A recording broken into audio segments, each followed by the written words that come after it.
दोस्तों, आपकी कामयाबी आपके घर में सुख शांति लाती है। आपका हमेशा मुस्कुराना, हमेशा खुश रहना और स्वस्थ रहना जीवन की बेहतरीन खुशियां देता है और आपको इस दुनिया का सबसे सुखी इंसान भी बनाता है। आज की जो कहानी मैं आपको सुनाने जा रहा हूं, इस कहानी में सारी दुनिया का ज्ञान समाहित है और सभी मुसीबतों का समाधान भी है। इसलिए इस कहानी को आप अंत तक जरूर देखिएगा। बहुत समय पहले की बात है। एक छोटा सा नगर था। उस नगर में एक बहुत ही धनी सेठ रहा करता था। उस धनवान सेठ के पास कहने को सब कुछ था, किसी चीज की कोई कमी नहीं थी। उस धनवान सेठ ने अपने जीवन में बहुत बड़े बड़े मुकाम हासिल किए थे। उसने अपने जीवन में कई सफलताएं प्राप्त की थी। वह जिस नगर में भी व्यापार करने जाता, वहां पर भी उसे सफलता मिलना निश्चित था। वह अपने जीवन में कभी भी हारा नहीं था। उसका व्यापार भी खूब जोरों शोरों से चल रहा था। उसके पिताजी ने उसे ऐसी 4 बातें बता रखी थी जिसका वह नियमित पालन किया करता था और उन्हीं बातों का अनुसरण किया करता था, और उन्हीं बातों की वजह से उसका जीवन बड़ा ही सुखमय था। वह जीवन के हर क्षेत्र में सफल था। ऐसे ही काफी समय बीत गया और अब वो धनवान सेठ काफी बूढ़ा हो चुका था। अब उसे लगने लगा था कि मेरी मृत्यु बहुत नजदीक है, मेरी मृत्यु कभी भी हो सकती है। और वह जानता था कि उसका बेटा बहुत भोला है, बहुत नादान है, उसे अभी दुनियादारी की समझ नहीं है। इसलिए उसने अपने बेटे को अपने पास बुलाया और अपने बेटे से कहा, बेटा, मैंने अपने पिताजी से 4 बातें सीखी थी और उन्हीं बातों को मैंने अपने जीवन में उतारा। उन्हीं के अनुसरण की वजह से आज मैं अपने जीवन में इतना सफल हूँ, अपना जीवन सुखमय पूर्वक बिता रहा हूँ। उन्हीं बातों की वजह से आज मैं इतना सुखी हूँ, संतुष्ट हूँ और इतना धनवान हूँ। ना ही कभी मुझे कोई बीमारी हुई और ना ही मुझे कभी कोई धन की कमी हुई। और तुम देख ही पा रहे हो कि मैं इस नगर का सर्वश्रेष्ठ धनवान हूँ। लेकिन आज मेरे पास जो कुछ भी है, मैं उससे संतुष्ट हूँ, मैं खुश हूँ। लेकिन मैं चाहता हूँ कि तुम मुझसे भी आगे बढ़ो, तुम और नाम कमाओ, तुम और धन कमाओ, लोग तुम्हारे बारे में जाने, तुम्हें पहचाने, क्योंकि हमारा समय कुछ और था और तुम्हारा आने वाला समय कुछ और ही है। उस धनवान सेठ ने अपने बेटे को अपने और करीब बुलाया और उससे कहने लगा, बेटा, आज मैं तुमको दुनिया की ऐसी 4 महत्वपूर्ण बातें बताने जा रहा हूं जो मुझे मेरे पिताजी ने बताई थी, और इसी के कारण आज मैं इतना सफल हूं। यदि तुमने इन सभी बातों को अपने जीवन में उतार लिया, इनका नियमित तौर पर पालन किया, इनका अनुसरण किया, तो तुम भी अपने जीवन में बहुत धनवान बन जाओगे, अपने जीवन को बहुत सुखमय तौर पर बिताओगे। इन बातों के अनुसरण से न तो तुम्हारे घर परिवार में कोई दुख आएगा और न ही तुम्हारे व्यापार में कभी कोई परेशानी उत्पन्न होगी। इतना कहकर धनवान सेठ अपने बेटे को 4 बातें बताना शुरू करता है। वह कहता है, बेटा, सबसे पहली बात है काम पर छांव में जाना और छांव में आना। दूसरी बात, अपने घर के चारों तरफ चमड़े की बाड़ रखना। तीसरी बात, हमेशा खाने को मीठा करके खाना। और चौथी बात, अपनी पत्नी को हमेशा बांध कर रखना। इतना कहकर वह धनवान सेठ अब निश्चिंत हो चुका था। वह यह जानता था कि उसका बेटा बहुत भोला है। वह अपने पिता की बात अवश्य मानेगा और इन सभी 4 बातों को अपने जीवन में उतारेगा और इनका अनुसरण भी करेगा। देखते देखते कुछ महीने बीत गए और फिर एक दिन धनवान सेठ मृत्यु को प्राप्त हो गया। अपने पिता की मृत्यु के बाद उस धनवान सेठ के बेटे ने उन सभी 4 बातों को एक कागज पर लिख लिया ताकि वह उन्हें भूल न जाए, और उन्हीं बातों को वह अपने जीवन में उतारने लगा। उन 4 बातों का अनुसरण करने लगा। सबसे पहली बात जो उसके पिता ने उससे कही थी, छांव में जाना और छांव में आना, तो उसने अपने घर से लेकर अपनी दुकान तक पूरे रास्ते पर एक टेंट लगवा दिया, क्योंकि उसके पास पैसा तो बहुत था और उसे कोई रोकने वाला भी नहीं था।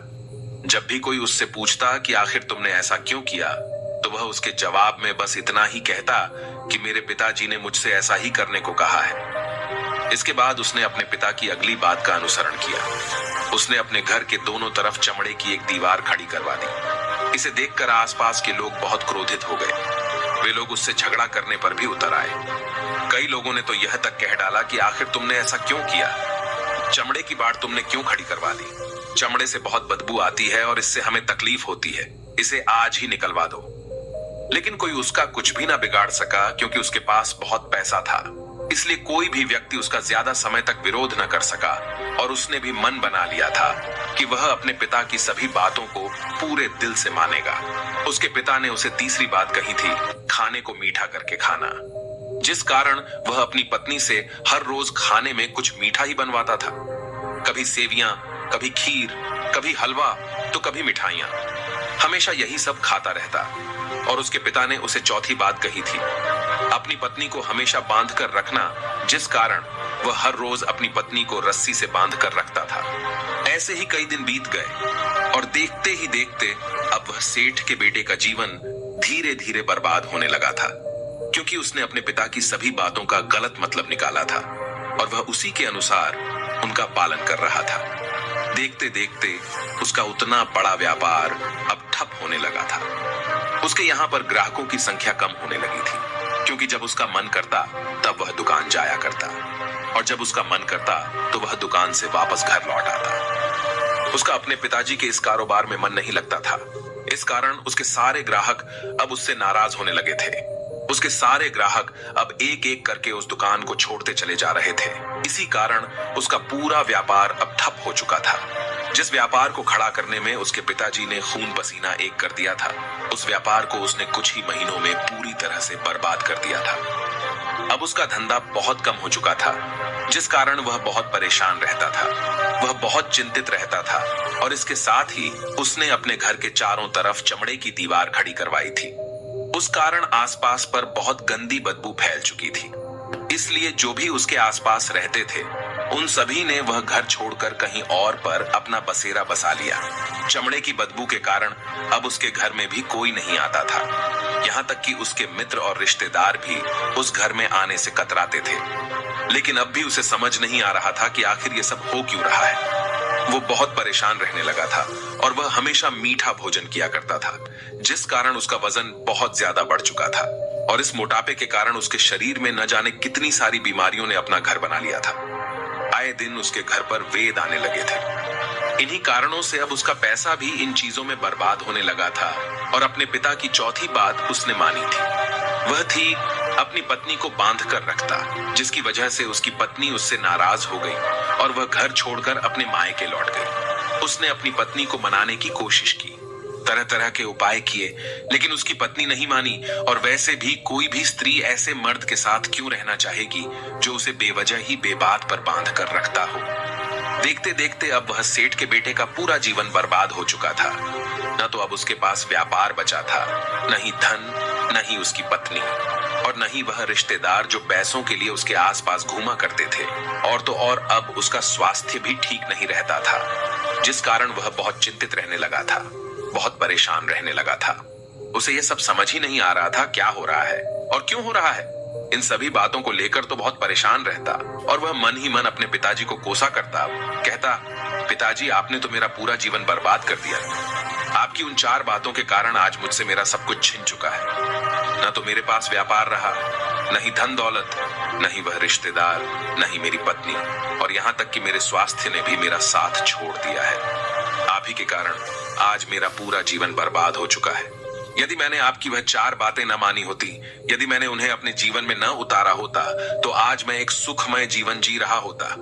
आपकी इन 4 बातों पर चलकर मुझे क्या मिला? मैंने एक आज्ञाकारी बेटे की तरह आपकी सारी बातें भली भांति मानी, उन पर यकीन किया, उनका अनुसरण किया। लेकिन मैं ही मूर्ख था जो मैंने आपकी उन बातों पर आंख बंद करके यकीन कर लिया। इतना कहकर वह फूट फूट कर रोने लगा।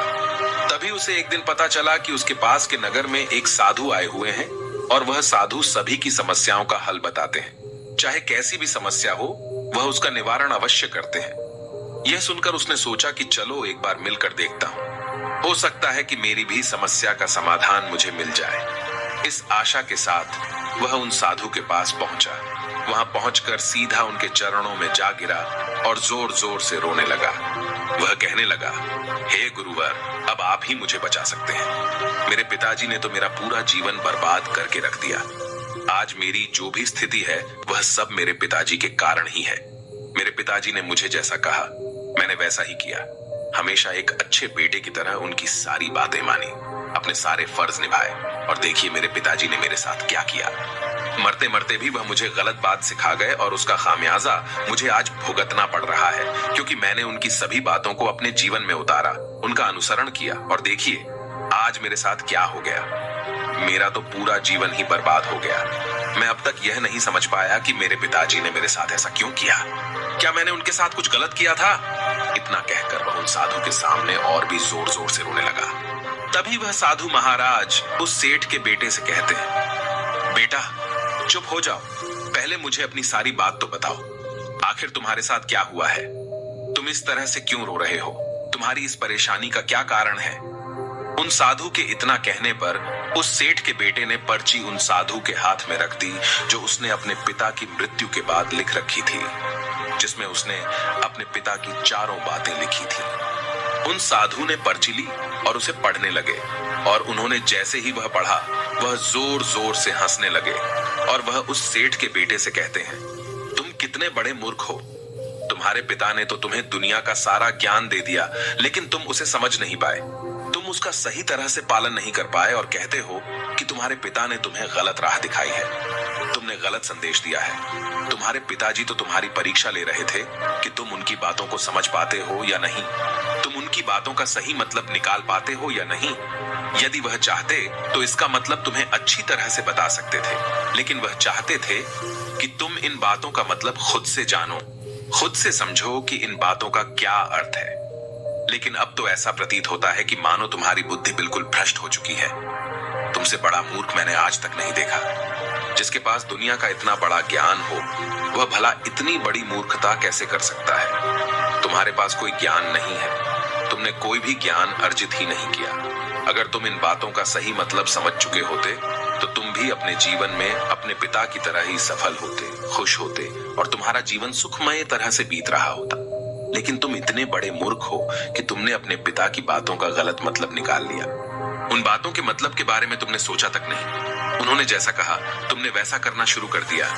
यदि तुम्हें उन बातों का अर्थ नहीं पता चल रहा था तो तुम किसी ज्ञानी से मिल सकते थे, तुम उससे उस बात का मतलब निकाल लेते।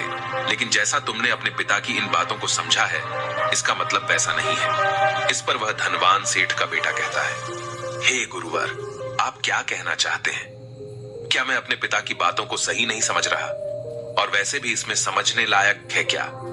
उन्होंने तो सब कुछ साफ साफ ही बताया था और मैंने उन्हें अपने जीवन में उसी तरह से उतार लिया। तो फिर मैंने गलत क्या किया है? इस पर गुरुवर एक बार फिर मुस्कुराने लगे और उस सेठ के बेटे से कहते हैं, बेटा ये जो बातें लिखी गई हैं, इन बातों के पीछे एक गहरा अर्थ है जिसे तुम समझ नहीं पाए। इसी कारणवश तुमने यह मूर्खता कर दी और इसी कारणवश तुमने अपना पूरा जीवन बर्बाद कर लिया। लेकिन अब भी कुछ नहीं बिगड़ा, अब भी तुम्हारे पास बहुत समय है। यदि तुम चाहो तो अब से मेहनत करके भी तुम अपने जीवन में एक बार फिर से वह खुशहाली व समृद्धि सब कुछ हासिल कर सकते हो। इस पर वह सेठ का बेटा कहता है, ठीक है, कृपया करके मुझे उन चारों बातों का मतलब समझाइए। आखिर उन चार बातों का क्या अर्थ है? इस पर साधु सेठ के बेटे को कहते हैं, तुम्हारे पिताजी ने तुमसे कहा था काम पर छांव में जाना और छांव में आना। इसका मतलब ये है सूर्य निकलने से पहले ही तुम दुकान पर पहुंच जाना और सूर्यास्त होने के बाद ही तुम वापस घर आना, जिससे तुम्हें दुकान पर अधिक से अधिक समय मिल पाएगा। तुम उस काम को अच्छी तरह समझ पाओगे, उस काम को अच्छी तरह से कर पाओगे, उस काम को बढ़ाने में तुम अपना दिमाग लगा पाओगे और तुम अपने काम में तरक्की कर पाओगे। लेकिन तुमने तो इसका गलत ही मतलब निकाल लिया। तुमने तो अपने घर से लेकर दुकान तक एक ऐसा टेंट लगवा दिया जिससे तुम छांव में आ सको और छांव में जा सको। अब तुम ही बताओ, क्या तुमने अपने पिताजी की इन बातों का सही मतलब समझा था? यह सुनकर वह सेठ का बेटा जोर जोर से रोने लगा और कहने लगा, हे गुरुवर, मेरी ही गलती थी। मैंने अपने पिता की इन बातों का गलत मतलब निकाला और इसी कारणवश आज मैं पूरी तरह से बर्बाद हो चुका हूँ। मैं ही सबसे बड़ा मूर्ख था। मेरे पिताजी ने तो मुझे इतना महत्वपूर्ण ज्ञान दिया था, लेकिन मैं उस हीरे को पत्थर समझ बैठा। आगे वह सेठ का बेटा उन गुरुवर से कहता है कि गुरुवर दूसरी बात क्या है, उसका अर्थ क्या है? आगे गुरुवर दूसरी बात का अर्थ समझाते हुए कहते हैं, चमड़े की बाड़ करवाना। इसका अर्थ यह है कि तुम अपने घर में कुत्ता या बिल्ली पालना। जब तुम अपने घर में कुत्ता बिल्ली पाल लोगे तो ये तुम्हारे घर की चारों ओर से रक्षा करेगा, जिससे तुम्हारी धन दौलत पूरी तरह से सुरक्षित रहेगी और तुम बेफिक्र होकर दुकान पर मन लगा सकोगे, बेफिक्र होकर दुकान के कामों को समझ सकोगे और तरक्की कर पाओगे। और तो और तुम्हारे मन में कभी यह भी डर नहीं होगा कि कहीं कोई चोर आकर मेरी संपत्ति न चुरा ले। चमड़े की बाड़ करवाने का असली मतलब यह है, लेकिन तुमने तो चमड़े की बाड़ करवाने का मतलब कुछ और ही निकाल दिया। तुमने तुमने तो अपने घर की 2 दीवारों को ही चमड़े से पूरी तरह से भरवा दिया, जिस कारण आसपास गंदी बदबू फैल गई। तुम्हारे आसपास के पड़ोसी भी अपना घर छोड़कर कहीं और चले गए। यहाँ तक कि तुम्हारे मित्र, तुम्हारे सगे संबंधी भी उस बदबू के कारण तुम्हारे घर पर आने से कतराने लगे। और अब हालत यह हो चुकी है कि ना तो तुम्हारे घर पर कोई आता है और ना ही कोई जाता है। और इसी कारणवश लोग तुम्हें नापसंद करने लगे। और तुम्हारी बर्बादी का यह भी कारण है। आगे सेठ का बेटा कहता है, हे गुरुवर, ये सब तो ठीक है, लेकिन यह खाने को मीठा करके खाना, इसका क्या? मैंने इसका भी अर्थ गलत निकाला है क्या? मैंने तो अपने पिता की बातों के कहे अनुसार ही हर रोज मीठा खाया, और आज देखिए मेरा शरीर कितना वजनदार हो चुका है, जिस कारण मुझे अनेक प्रकार की बीमारियों ने घेर रखा है। क्या मैं इस बात को भी गलत समझ रहा? साधु उस सेठ के बेटे से कहते हैं, हाँ, तुमने इस बात का भी गलत मतलब ही निकाला है। मीठा करके खाने का अर्थ यह है कि जब भी तुम्हें भूख तेजी से लगे तभी तुम्हें भोजन करना है, न उसके पहले और न उसके बाद। अन्यथा यदि तुम्हें भूख न लगी होगी और तुम्हें भोजन मिल जाए तो तुम उस भोजन की कभी कदर नहीं करोगे। वह रोटी तुम्हें कभी मीठी नहीं लगेगी, फिर चाहे वह भोजन कितना भी स्वादिष्ट क्यों ना हो, चाहे भोजन कितना भी लाजवाब क्यों ना हो, तुम उसकी कदर कभी नहीं कर पाओगे, तुम उसका सम्मान कभी नहीं कर पाओगे। किंतु जब एक व्यक्ति को जोरों की भूख लगी होती है तो उसके सामने यदि तुम सूखी रोटी भी रख दो तो भी वह उसके लिए किसी पंचमेल से कम नहीं है। वह उसे प्रेम पूर्वक खाता है, उसका आदर करता है, उसका सम्मान करता है, और वह रोटी उसे मीठी लगती है। इसीलिए तुम्हारे पिताजी ने यह कहा था कि भोजन मीठा करके खाना, जिससे तुम्हारा स्वास्थ्य भी अच्छा रहेगा। क्योंकि जब एक व्यक्ति को भूख लगी होती है और उस समय पर जब वह भोजन करता है तो वह उसके लिए एक अमृत समान होता है, और वहीं पर जब किसी व्यक्ति को भूख न लगी हो और ऐसे समय पर वह भोजन करता है तो वह उसके लिए विष समान है, वह उसे बहुत नुकसान पहुंचा सकता है। लेकिन तुमने तो इसका भी गलत मतलब निकाला था। तुम हर रोज मीठा खाने लगे, जिस कारण तुम्हारा वजन बढ़ने लगा, और इसी कारणवश तुम्हारे शरीर में अनेक रोग ने अपना घर बना लिया और यह तुम्हें मृत्यु के करीब ले जा रहा था। इसलिए आज से जब भी तुम्हें जोरों की भूख लगे तभी भोजन करना तुम्हारे लिए अत्यधिक फायदेमंद होगा और तुम्हारे शरीर को हमेशा निरोगी बनाने में तुम्हारी मदद करेगा। और जब भी तब भोजन की आवश्यकता न हो, तुम्हें भूख न लगी हो, ऐसे समय पर भोजन कभी ना करना। यह तुम्हारे लिए बहुत नुकसानदायक साबित होगा। और यही तुम्हारी तीसरी गलती थी, जिस कारण तुम्हारा पूरा जीवन बर्बाद हो रहा था। आगे सेठ का बेटा कहता है, चौथी बात तो बिल्कुल साफ लिखी गई है, अपनी पत्नी को हमेशा बांध कर रखना। तो इसका अर्थ भी कुछ और है। क्या मैंने इसका भी गलत मतलब निकाला है?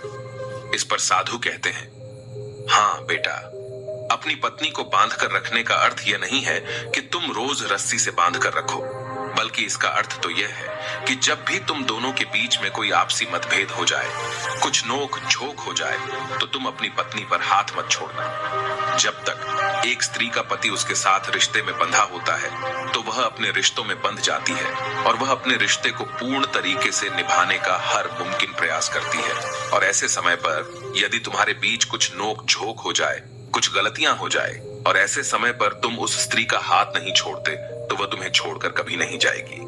लेकिन इसका अर्थ यह भी नहीं है कि तुम अपनी पत्नी पर अत्याचार करो, बल्कि तुम्हारे पिताजी यहाँ पर कहना चाहते थे कि जो भी कोई व्यक्ति तुम्हारे साथ किसी रिश्ते में जुड़ा हुआ है, उसे अपने रिश्ते में इस तरीके से बांध लो कि वह तुम्हारे साथ झगड़े और नोक झोंक के बाद भी नुकसान न पहुंचा सके, वह तुम्हारे साथ कुछ गलत न कर सके और तुम्हारा फायदा न उठा सके। अपने रिश्तों को हमेशा बांध कर रखना, उन्हें खुला मत छोड़ना, अन्यथा वह तुम्हारे हाथ से फिसल जाएंगे। और हम में से अधिकांश लोग अपने जीवन में यही गलतियां करते हैं और अपने नए रिश्तों को कभी समय नहीं देते, जिस कारण उनका रिश्ता उतना मजबूत नहीं हो पाता और इसी कारणवश वह अपने रिश्ते से हाथ धो बैठते हैं। और यही गलती तुमने भी की। तुमने तो अपनी पत्नी को बांध कर रखा था, तो भला वह तुम्हें कैसे माफ कर सकती है? और यही कारण है कि वह तुम्हें छोड़कर चली गई। तुमने जो अपनी पत्नी के साथ किया वह माफी के लायक नहीं है, लेकिन तुम्हें अपनी पत्नी से माफी मांगनी चाहिए, क्योंकि तुमने गलत किया है। इसलिए जाओ और अपनी पत्नी से माफी मांगो, उसे वापस घर लाओ। और यही वह 4 बातें थीं जो तुम्हें तुम्हारे पिता ने समझाने का प्रयास किया था, लेकिन तुमने इन सभी बातों का गलत मतलब निकाला और इसी कारणवश तुम पूरी तरह से बर्बाद हो गए। किंतु अभी भी तुम्हारे पास बहुत समय है। यदि तुम इन सभी बातों का सही से अनुसरण करते हो तो तुम अपने जीवन में एक बार फिर से वह सब कुछ हासिल कर सकते हो जो तुमने खोया है। ये सारी बातें हमारे जीवन की पूरी परेशानियों का समाधान है। तुम किसी भी तरह से इनको देख सकते हो। यदि तुम कामयाब होना चाहते हो तो तुम्हें मेहनत करनी ही होगी। सूर्य निकलने से पहले तुम्हें अपने घर से निकलना होगा और हमेशा सूर्य के ढलने के बाद ही तुम्हें घर वापस लौटना होगा, ताकि धन दौलत को कोई तुमसे छीन न ले। तुम्हें अपने रिश्तों को कुछ इस तरीके से बांधना होगा ताकि वह रिश्ते तुम्हें परेशान न करें, तुम्हें तकलीफ न पहुंचाएं, तुम्हारा फायदा न उठाएं। और हमेशा एक अच्छा और स्वस्थ भोजन करना जब तुम्हें भूख लगी हो, ताकि तुम्हें जो भी सांसें मिली हैं तुम उसे खुशी खुशी जी सको। और अपने रिश्तों को हमेशा बांध कर रखना, उन्हें खुला मत छोड़ना, अन्यथा वह तुम्हारे हाथ से फिसल जाएंगे। और अपने घर में अवश्य ही कुत्ते या बिल्ली को जरूर पालना, ताकि तुम्हारा धन हमेशा सुरक्षित रहे। इन सभी बातों का अपने जीवन में अनुसरण करने के बाद तुम अपने जीवन में सब कुछ एक बार फिर पा सकते हो जो तुमने आज तक खोया है। और हो सकता है कि तुम इससे भी अधिक उन्नति कर पाओ, इससे भी अधिक समृद्धि पा सके, अपने जीवन को खुशहाल और सुखमय बना सके। इतना कहकर साधु शांत हो गए और सेठ का बेटा भी अपनी सभी गलतियों को समझ चुका था। उसने उन गुरु को प्रणाम किया और वापस अपने घर लौट गया। उसने उन सभी चारों बातों को अपने जीवन में उतारा, उनका सही सही अनुसरण किया। उसके बाद से उसके जीवन में सकारात्मक प्रभाव दिखने लगे। वह एक बार फिर से अपने व्यापार को खड़ा करने में सफल रहा। वह एक बार फिर से अपनी पत्नी को घर लाने में सफल रहा। और देखते ही देखते उसका जीवन सुखमय और आनंदमय हो गया था। मुझे उम्मीद है कि आपको यह कहानी पसंद आई होगी और आपने इससे कुछ सीखा होगा। कहानी के बारे में अपने विचार आप हमें नीचे कमेंट बॉक्स में कमेंट करके बता सकते हैं। जाने से पहले वीडियो को लाइक करें और चैनल को सब्सक्राइब जरूर करें। नमो बुद्धाय।